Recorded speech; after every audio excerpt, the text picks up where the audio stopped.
আসসালামু আলাইকুম সুপ্রিয় সহকর্মীবৃন্দ, আশা করি আপনারা সকলেই ভালো আছেন। আমি আজকে আপনাদের সামনে আলোচনা করব আইবাস প্লাস প্লাস সিস্টেমে কিভাবে আপনারা একজন স্টাফের বেতন বিল করবেন। আর হ্যাঁ, প্রিয় সহকর্মীবৃন্দ, আপনারা মনে রাখবেন একজন স্টাফের বেতন বিলও মোট 4টি ধাপে প্রস্তুত করা হয়ে থাকে। সেই ধাপগুলো কি কি আজকে আমি দেখাবো।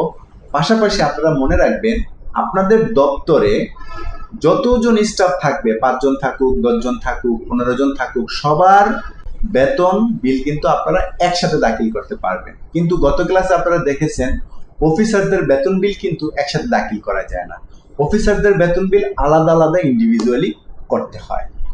তো কিভাবে আমার দপ্তরের আওতাধীন সকল স্টাফের বেতন আমি একসাথে করতে পারি সেটা আজকে আমি বিস্তারিত আলোচনা করব। তা আপনারা অলওয়েজ মনে রাখবেন মোট 4টি ধাপ, স্টেপ বাই স্টেপ কি কি ধাপ কিভাবে আপনারা অতিক্রম করবেন আইবাসে। এখন চলেন আমরা সরাসরি সেটা কম্পিউটার স্ক্রিনে দেখে নিই। স্টাফদের মাসিক বেতন বিল প্রস্তুতের ধাপ 4টি। অফিসারদের যেমন 4টি, স্টাফদেরও তেমনি 4টি। স্টাফ বলতে আইবাসের দৃষ্টিতে 11তম থেকে 20তম গ্রেডের যে সরকারি কর্মচারীরা আছেন তাদেরকে বোঝানো হয়ে থাকে। তো প্রতি মাসে স্টাফদের বেতন বিল করতে হবে। তো কিভাবে 4টি ধাপ অনুসরণ করে একজন স্টাফের মাসিক বেতন বিল এন্ট্রি থেকে শুরু করে এফটি করা যায় সেটা আমরা ধাপে ধাপে দেখব। তো এখন স্টেপ 1, স্টেপ 2, স্টেপ 3। স্টেপ 1 হলো বিল এন্ট্রি দেওয়া। স্টেপ 2 হলো এই এন্ট্রি দেওয়ার পর টোকেন নেওয়া। টোকেন নেওয়ার পর তৃতীয় কাজ হলো এপ্রুভ করা। এপ্রুভ করার পর চতুর্থ কাজ হলো ইএফটি করা। তো প্রিয় সহকর্মীবৃন্দ, আপনারা যদি একজন স্টাফের বিল এন্ট্রি দিতে চান তাহলে আপনাকে আইবাসের স্টাফ পে বিল এন্ট্রি নামক অপশনে যেতে হবে। আর যদি টোকেন নিতে চান তাহলে স্টাফ পে বিল সাবমিশন অপশনে যেতে হবে। আর যদি এপ্রুভ করতে চান তাহলে এপ্রুভ স্টাফ পে বিল অপশনে যেতে হবে। আর যদি আপনি ইএফটি করতে চান তাহলে স্টাফ ইএফটি ওয়ার্ডার নামক যে আইবাসে অপশন রয়েছে সেখানে যেতে হবে। এখন প্রশ্ন হলো, আপনি স্টেপ 1-এ প্রথমত যখন বিলটা এন্ট্রি দিবেন এই যে স্টাফ পে বিল এন্ট্রি অপশনটা আপনি কোথায় পাবেন? উত্তর হলো অ্যাকাউন্টিং ট্রানজ্যাকশন অপশনে গেলেই আপনি স্টাফ পে বিল নামক একটা বাটন পাবেন। সেখানে ক্লিক করলে আপনি স্টাফ পে বিল এন্ট্রি নামক অপশনটা পেয়ে যাবেন।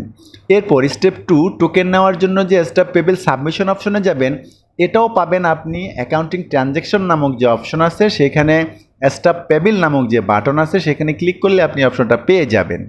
আর স্টেপ 3-তে যখন আপনি এপ্রুভ করতে চাইবেন, আর এই এপ্রুভ করার জন্য আপনাকে এপ্রুভ স্টাফ পে বিল যে যেতে হবে, আর এটা পাবেন আপনি অ্যাকাউন্টিং ট্রানজ্যাকশনের যে বিল নামক অপশন আছে সেখানে ক্লিক করলে। আর লাস্ট ধাপ ইএফটির ক্ষেত্রে যে স্টাফ ইএফটি অর্ডার আছে সেটা আপনি অ্যাকাউন্টিং ট্রানজ্যাকশনের যেই অপশন সেখানে যে ইএফটি নামক বাটন আছে সেখানে ক্লিক করলে আপনি পেয়ে যাবেন। তো এই 4টি ধাপের মধ্যে প্রথম ধাপটি করবে এন্ট্রি ইউজার, আর দ্বিতীয় ধাপটি করবে স্ব বিভাগের যিনি বিভাগীয় প্রধান থাকবেন তিনি। তো এই দুটি ধাপ সম্পন্ন করে আপনারা আমাদের অ্যাকাউন্টিং অফিস বা আরসি অফিসে পাঠিয়ে দিবেন। সেখানে স্টেপ 3 এবং স্টেপ 4 আমরা সম্পন্ন করব। করার পরে কন্ট্রোলার স্যারের একটা কাজ আছে, সেটা হলো স্টেপ 5, আর সেটা হলো ট্রান্সমিট করা। ট্রান্সমিট করবেন কন্ট্রোলার অফ অ্যাকাউন্টস। এটা নিয়ে আমাদের চিন্তার কিছু না, এটা স্যার নিয়মিত করে থাকেন। অর্থাৎ প্রিয় সহকর্মীবৃন্দ, আমরা যেটা শিখতে পারলাম আবারও বলছি সংক্ষেপে, স্টাফদের যখন আমরা প্রতি মাসে বেতন বিল করব সেই টোটাল কাজটা হবে অ্যাকাউন্টিং ট্রানজ্যাকশন নামক যে অপশন আছে সেখানে। প্রথম কাজ হলো আমরা এই যে স্টাফ পে বিলে যাব, গিয়ে স্টাফ পে বিল এন্ট্রি দিব, এটা আমাদের প্রথম কাজ। আর দ্বিতীয় কাজ হলো স্টাফ পে বিল আমরা সাবমিশন করব। তো সাবমিশন করলে আমরা টোকেন পাবো। সেই টোকেন এনে আমরা তৃতীয় কাজ হলো বিল অপশনে যাব। বিল অপশনে গিয়ে যে বিল এপ্রুভ অ্যান্ড পোস্টিং এখানে যাব। এখানে যাওয়ার পর এখান থেকে বিল এপ্রুভ করার পরে আমরা চলে যাব হলো বিল ইএফটি করার জন্য। তো ইএফটি করার জন্য আবার এই যে ইএফটি অপশন আছে সেখানে যাব।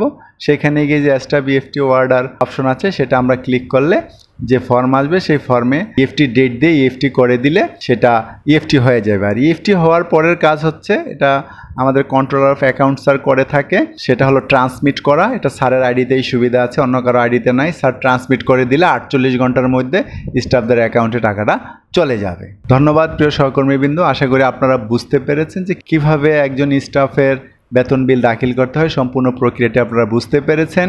যদি কোনো বিষয় স্লিপ করে থাকেন তাহলে আমার ভিডিওটি আবার দেখুন, বুঝে যাবেন। তারপরও না বুঝলে আমার সাথে ব্যক্তিগতভাবে আপনারা যোগাযোগ করতে পারেন, আমি আপনাদেরকে সাহায্য করব। ধন্যবাদ সবাইকে।